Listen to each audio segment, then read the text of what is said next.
down to earth. Do you remember?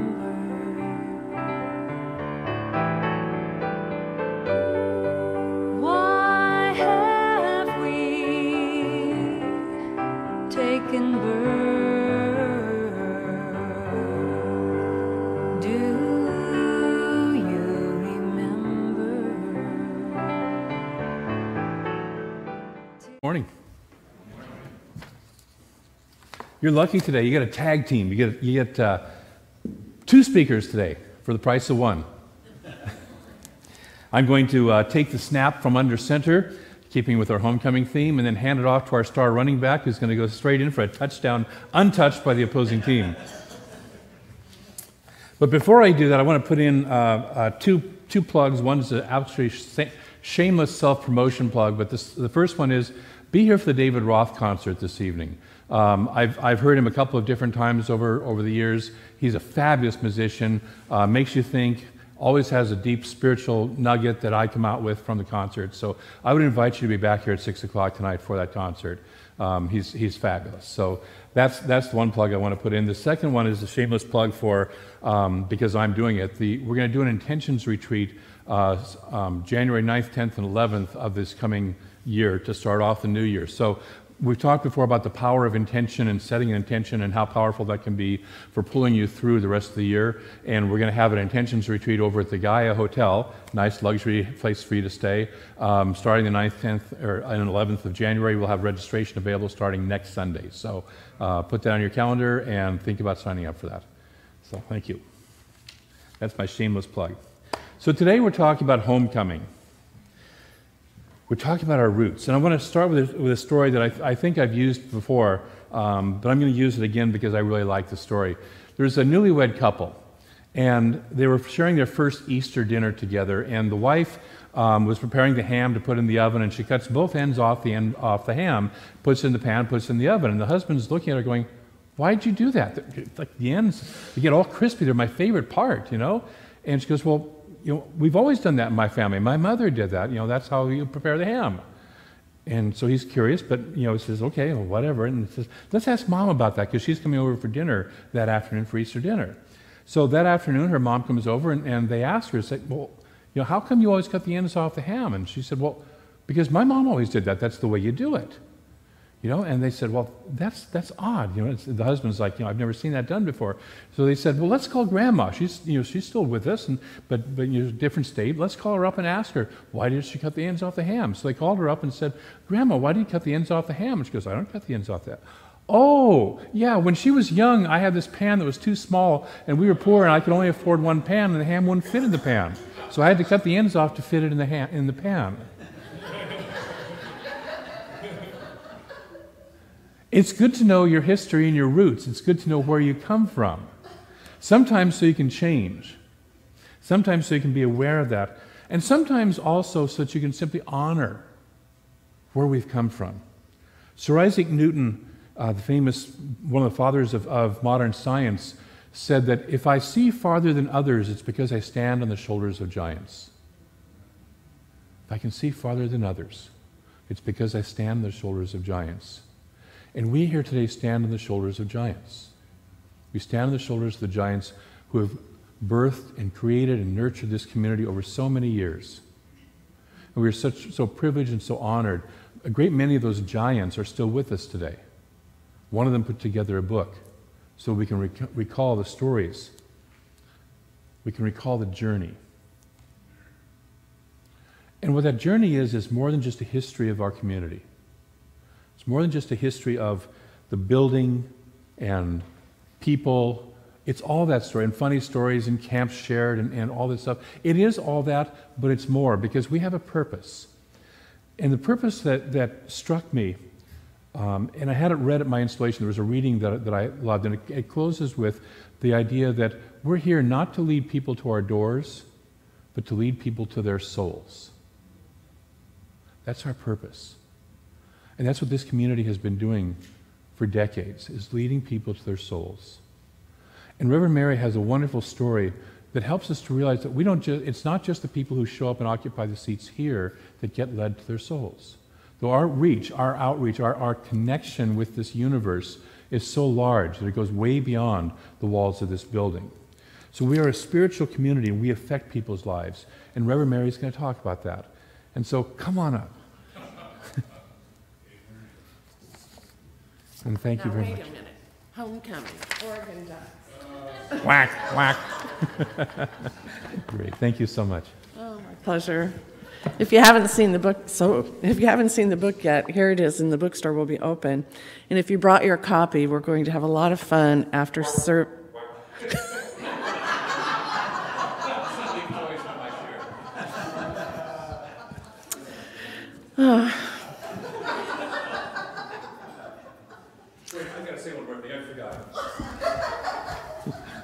Don't put this one on TV. My mentor, Reverend Kathy Ann Lewis, always reads a book. She says she always reads a book by going to the last chapter and seeing if she likes the closing of the book, how it ends. And so I want to go to the last chapter here and see how this ends. Center for Spiritual Living, Reading. Reverend David Robinson named as a new senior minister. This is a good book. I like the ending. That's great. That's great. That's really great. Oh my God, how funny is that? Oh, that is fun. That is just pure fun. Pure fun. Oh my gosh. Well, I've been anticipating this day for quite a while, and what do you say? And I thought I need to tell you something very important. But first, if we had everybody who ever took a class here come here today, wouldn't that just be an amazing thing? Wouldn't that? I mean, after all these years. And I invite you to think about the first time you took Troward. I have 2 new people in my Troward class, and I am so proud of them because they're still in there after 5 weeks. And the fun part for me is I'm letting the people who've been around a while help teach them, and they're just having a blast with it. Remember when you learned to do spiritual mind treatment and you thought, how can something so powerful be so complex? Writing a spiritual mind treatment. And then if anybody here went skydiving with Dr. James? Yeah, Michael did. Good. Oh, good. Jill did. Yeah.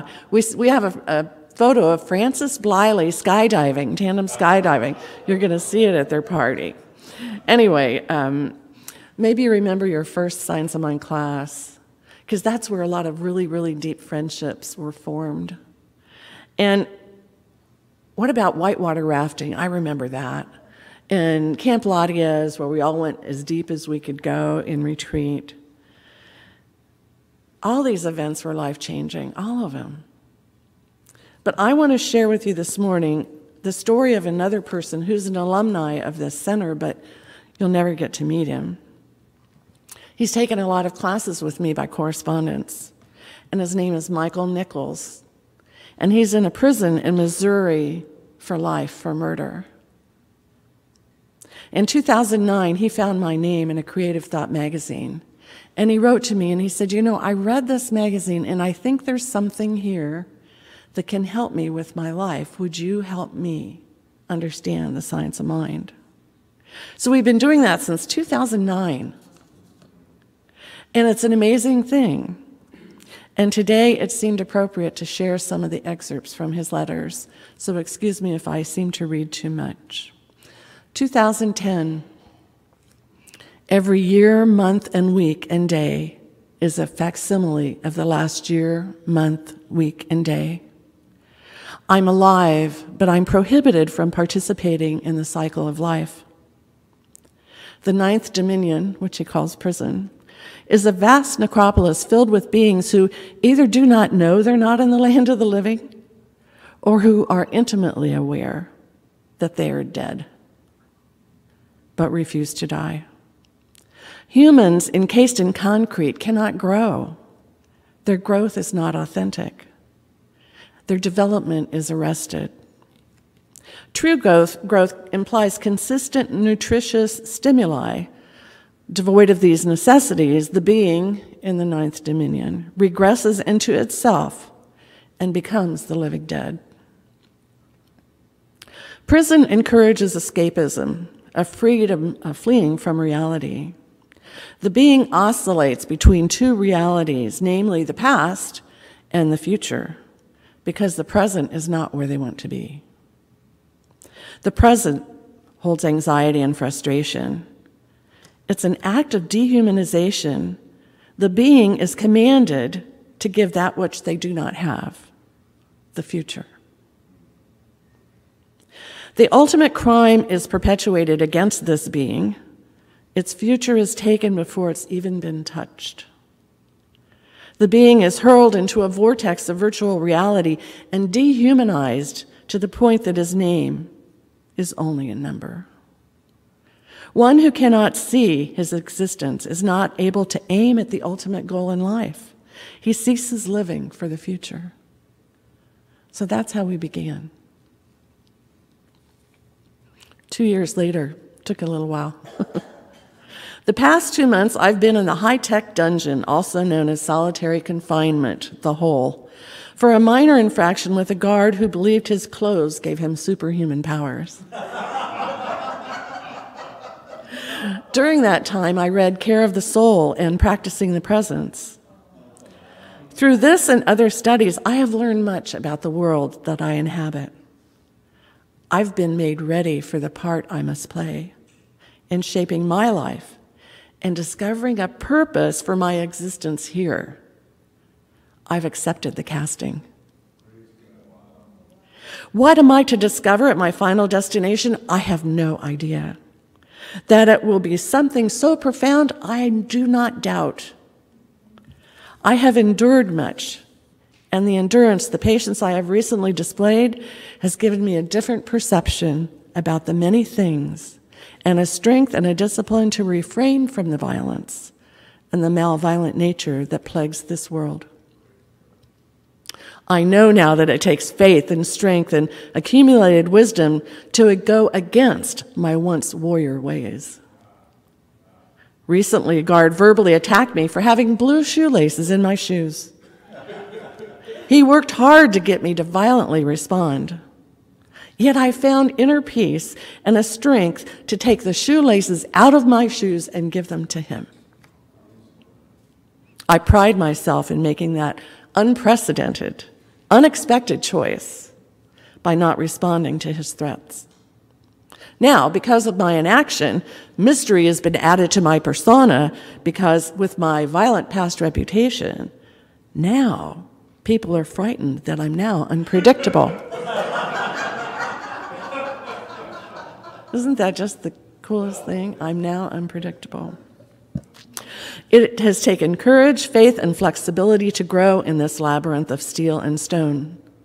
But turmoil has driven me to discover and focus on my inner spirit. I had come to terms with who I am, but I had to realize my weaknesses. I had to identify and understand my strengths. I had to adapt and apply the characteristics of manhood to my persona. Then I had to become a living byproduct of my intelligence. To me, that's profound. I had to become a living embodiment of my intelligence.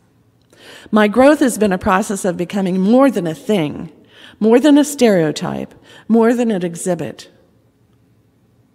It's given me the pursuit of knowledge and a better way of living this life. I owe it to myself to develop my mind to the highest degree possible. This is for you. I owe it to myself to develop my mind to the highest degree possible. The power of a committed mind exceeds any other force I've come across in these lands. My life was once a question mark, my purpose a mystery. My time in prison has allowed me to get rid of bad programming and conditioned thinking. This time has given me an understanding of the world, its beauty and its ugliness. The more I understand, the more peace I feel. 2013. How I value these lands in which I've evolved. And increasingly, how I regard my status as an individual connected to other individuals. I don't glamorize the prison lifestyle nor its ruthless ways, but now I understand them. My life is connected with many others, even though we seem separate. They become meaningful as I discover how truly necessary my life and another person's life is to each other. 2014, actually just 2 weeks ago. The teachings in the Science of Mind have been a momentous advancement in my studies. I've exceeded my own level quicker than expected. Science of Mind has given me the instruments to access the knowledge I had acquired only in the form of axioms, but did not know how to channel the dynamics. The abilities that can be attained through working knowledge of the law of cause and effect can rectify one's thinking. At each point in my psychological growth, I find that a higher order of structure emerges in my consciousness, and then my self identifies with that. And the real self eventually emerges. The self then disidentifies with the lower structures and shifts its essential identity to higher consciousness. Each successive order structure is more complex, more organized, don't we know that? More unified, and evolution continues until there is only unity in all directions. My search for absolute truth has been a colossal transformation. What I value today is my path, regardless of the hardships it presents or the length of time it takes. At this time in my life, I have dedicated myself to universal mind and to use the gifts I've been endowed with to build greater wisdom. My very soul is striving towards ascension and a transcendent understanding of creation. Isn't that amazing? I have his picture, and it's a picture here with some of the books I've sent him, and I'll have it at the back table. If he can do that in prison, we are challenged to do the same. Michael Nichols. Thank you.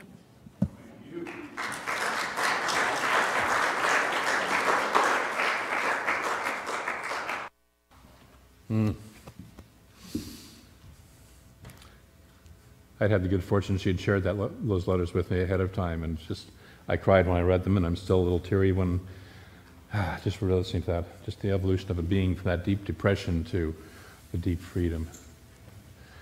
One of my teachers used to love to work with prisoners because he said the difference between prisoners and us is they know they're in prison.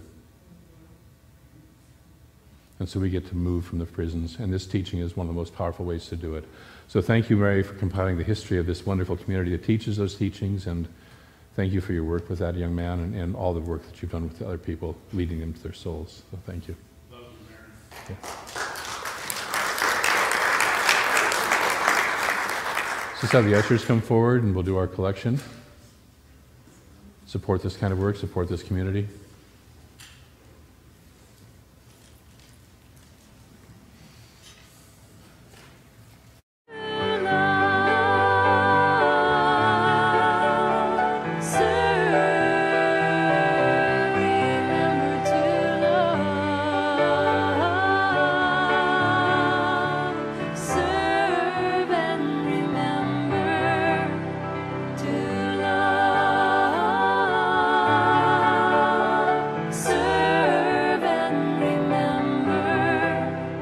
To